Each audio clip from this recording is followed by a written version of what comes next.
Yes, you guessed it. I am at the cinema again. I was watching Spider-Man Far From Home. And give me a minute to find a quieter spot and I'll talk to you about it. Okay, so this is a movie about dualities. Everything you see there are like two layers to it, two different sides to things.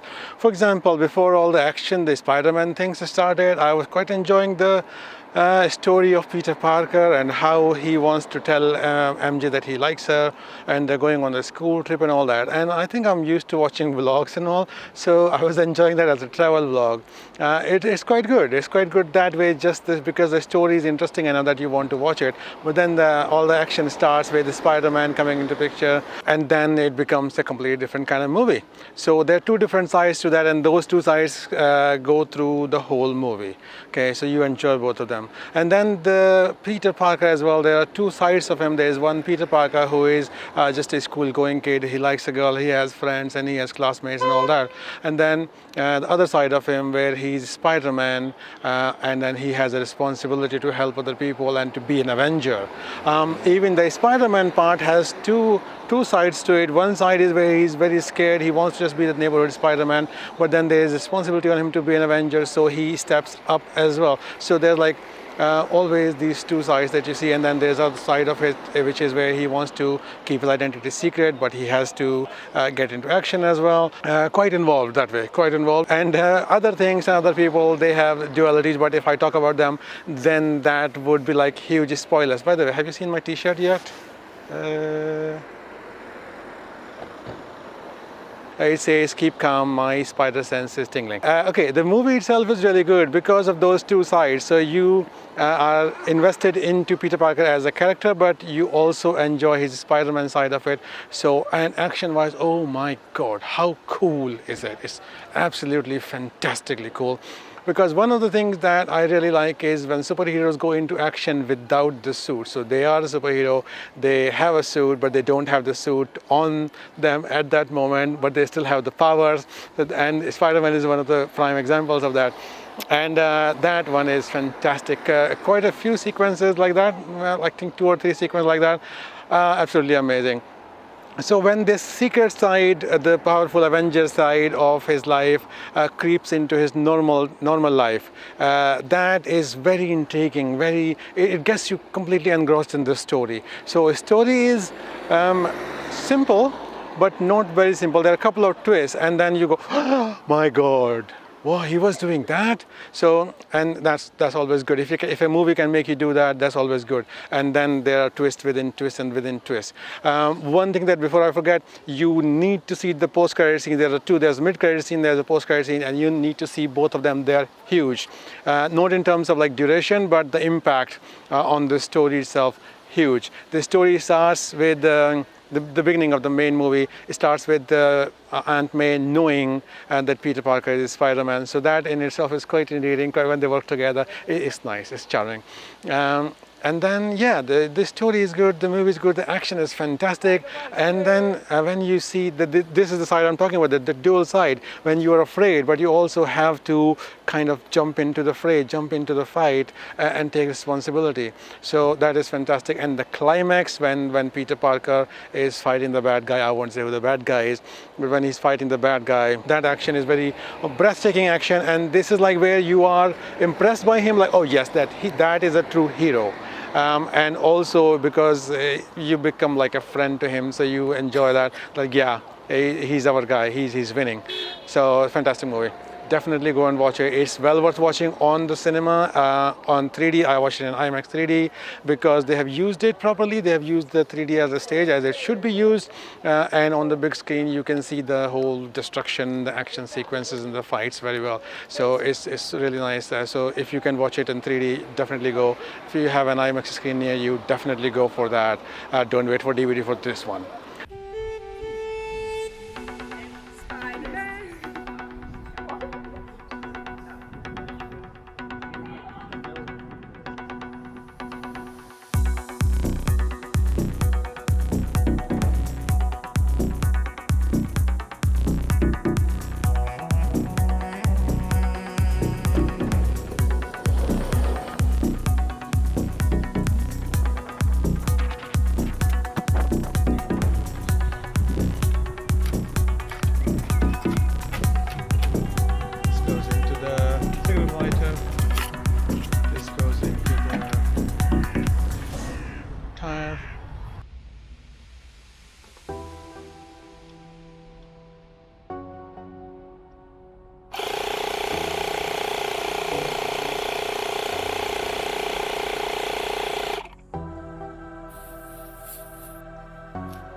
Now I'm ready to go home.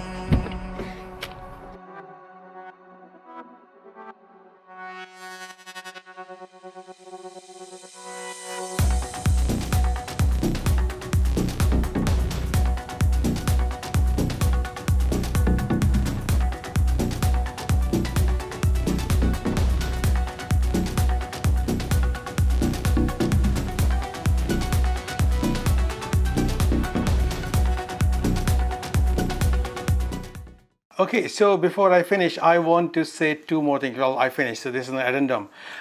What happened was when I was driving to Sheffield, on the way, my car gave me like a red warning sign on the little screen at the on the dashboard. You know all the automatic systems. So it gave me a red error message saying tire pressure, check tires.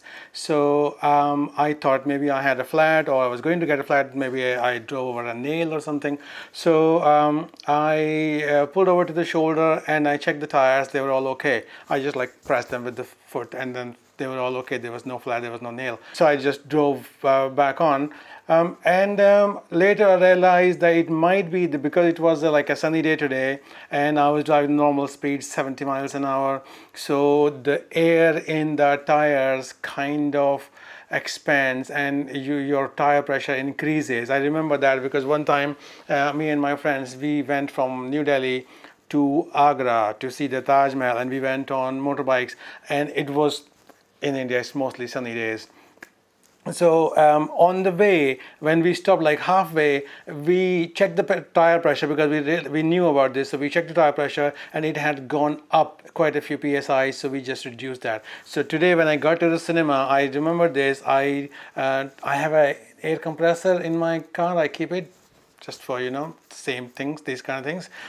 So I checked the tire pressure. It was slightly higher, so I reduced that. And then when I came back out of the cinema, the car had been standing for a while, like a couple of hours, and the weather had also gone slightly colder. So I checked the pressure again. The pressure had gone down. So instead of 29 psi that's supposed to be for my car for 2 passengers, it was like 25 and 27 in most of the tires. So I reduced that using the same compressor. I increased that to 29.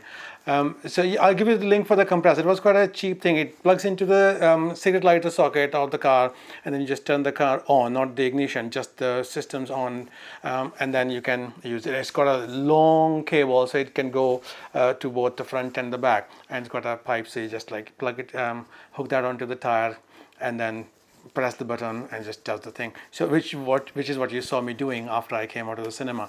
That's thing one. The item thing, the second tip that I have to give you is I love nachos, and when I went to the cinema today, I was hungry, so I got like a large nachos, and I always like to have jalapenos on my nachos. Jalapenos are so nice, they are just so tasty. But if you're like me who likes nachos but can't handle them, like digestion wise, then I have a tip for you, because usually what happens after I've had nachos, after a few hours, I feel like serious stomach pain, and then you're reminded of Mount Vesuvius. Yeah, I don't want to be indelicate. So the trick is have some yogurt. I always keep some yogurt in the house anyway. This is Greek yogurt, full fat.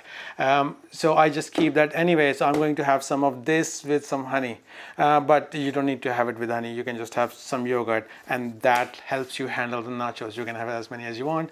Just in a couple of hours, have some yogurt. Those are the tips from me. Thank you very much for watching. Please subscribe to the channel and meet me here tomorrow.